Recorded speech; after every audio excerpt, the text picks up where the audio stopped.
On May 24th, the NBA Eastern Conference Finals game tipped off as the Knicks hosted the Pacers at home again. In Game 1, the Knicks squandered a 17-point fourth quarter lead, with Aaron Nesmith draining 6 three-pointers to erase the deficit. Tyrese Haliburton then hit a buzzer-beating long two-pointer to force overtime, where the Knicks ultimately suffered an embarrassing loss. The Pacers are a team full of magic, consistently surprising audiences in every round. In the first round, Haliburton hit a layup to kill the Bucks. In the conference semifinals, he sank a step-back three-pointer to eliminate the Cavaliers. Now in the Eastern Finals, Nesmith has stepped up, embodying the team's all-hands-on-deck mentality.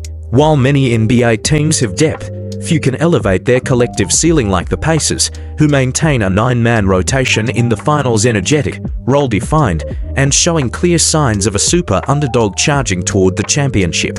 The Knicks' biggest enemy isn't the Pacers, but their own coach, Tom Thibodeau.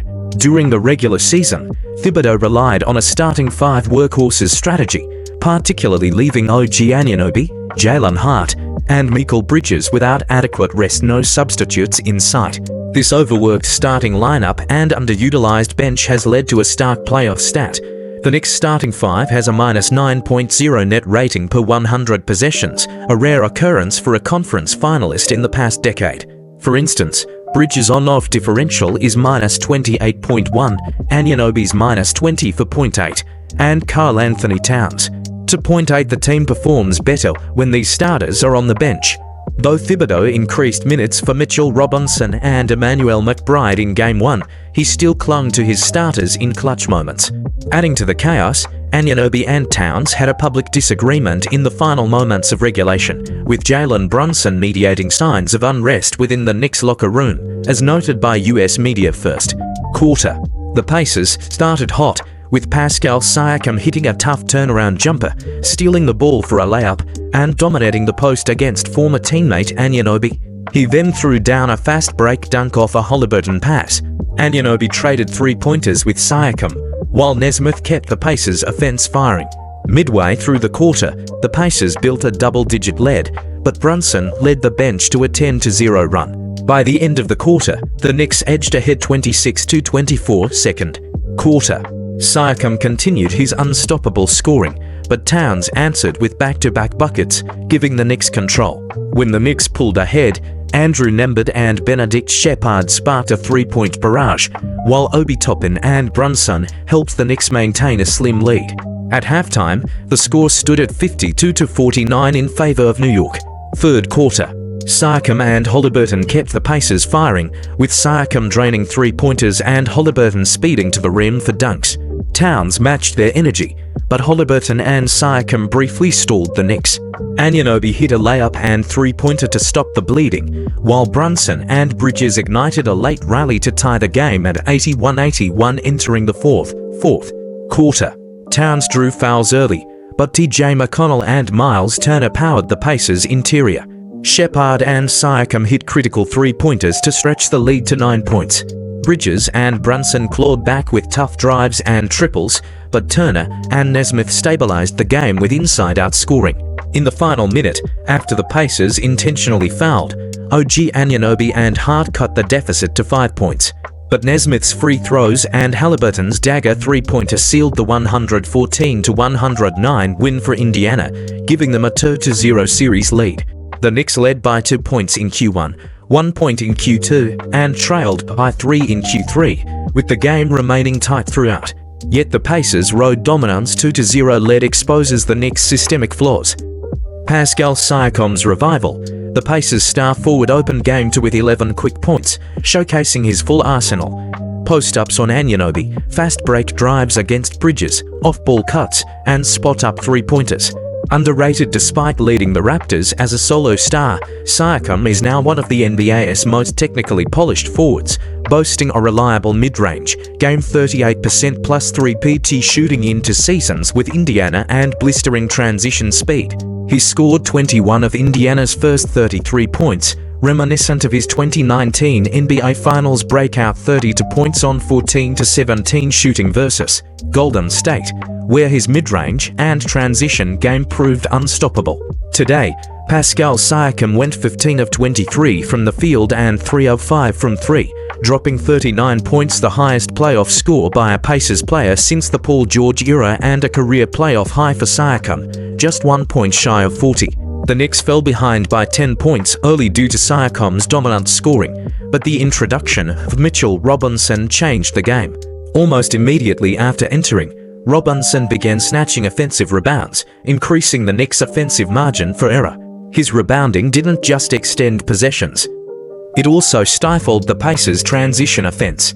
As a result, Robinson stayed on court for approximately 15 consecutive minutes in the first quarter, a testament to how desperately the Knicks needed his presence. Thanks to his impact, New York outscored Indiana in both the first and second quarters. Instead of panicking like the Celtics might have, the Pacers countered Robinson strategically. They rotated centers Thomas Bryant and Tony Bradley, deployed spacing lineups on offense, and targeted Robinson in mismatches to drain his energy. Though Robinson excelled in switch defense today, Indiana's sustained effort to wear him down paid off. They finally resorted to intentional fouling in the fourth quarter, forcing Tom Thibodeau to bench a gassed Robinson. When Karl Anthony Towns entered, the Pacers immediately grabbed to offensive rebounds.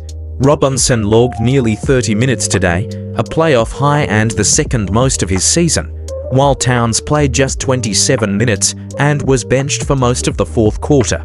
Towns' effort wasn't in question, but his defensive habits and rebounding limitations, unable to secure position combined with offensive struggles against Indiana's switching defense, made Thibodeau's decision to sit him understandable. The Pacers' success can no longer be chalked up to luck.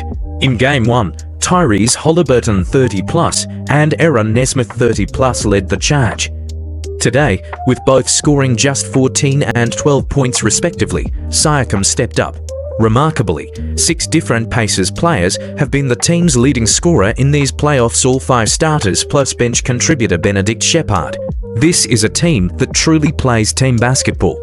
There is no absolute core like Brunson, but it seems that in every game, there is someone who can burst out with amazing fighting power. Siakam's all-around dominance, Miles Turner's 13-point fourth quarter, and the team's ability to neutralize New York's defense showcased their depth. When Brunson 36 points, 11 assists rallied late with 5 straight points to force a critical stretch, the Pacers held firm, a testament to their 7-0 record in clutch time this postseason, anchored by Haliburton's heroics and surgical team execution. Historically, teams up to 2-0 in a playoff series have won for 131 of the 165 matchups, 90.7%, with the Knicks themselves famously blowing a 2-0 lead to the Pacers last year. In conference finals history, 60 of 66 teams up to 2-0 advanced to the finals, with the 2019 Bucks collapse against the Raptors featuring Siakam and OG Anunoby being the most recent upset. This postseason, the Thunder lead in defensive efficiency, while the Pacers top the charts in offensive efficiency, shooting percentage, three-point percentage, and fast break points. A potential finals clash between them would pit the league's strongest defense against its strongest offense. Notably, this showdown would feature 2 franchises shaped by former star Paul George, Shai Gilgeous-Alexander via Thunder Clippers trade, and Haliburton acquired in a deal involving Domantas Sabonis, himself traded from the Thunder. George's absence from this year's playoffs only amplifies his indirect legacy in this narrative. Finally, Pacers coach Rick Carlisle notched his 81st career playoff victory today, entering the all-time top 10 coaching list. With Greg Popovich retired, while Steve Kerr and Eric Spoelstra have their advocates, Carlisle deserves recognition for elevating this blue-collar roster to elite status. His creation of a seamless 5-out offensive system, coupled with meticulous in-game adjustments, has maximized Indiana's potential arguably beyond what even top coaches like Kerr could achieve with this roster.